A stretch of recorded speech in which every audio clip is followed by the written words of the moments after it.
guys, welcome to the channel. In this tutorial I'm going to show you how to find your lost iPhone. So let's not wait for the grass to grow and dig right into it. So to find your iPhone you must have your Find Your iPhone feature turned on. If not, then you cannot locate your iPhone.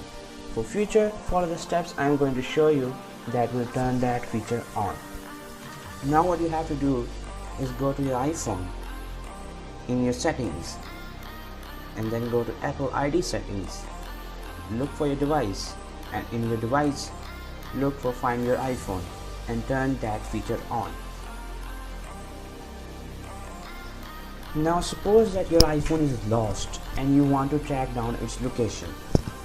So first of all, what you have to do is fetch a computer or any other mobile and go to the website iCloud.com.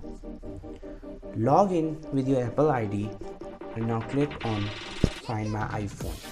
If your iPhone is connected to internet, it will show its location on the map.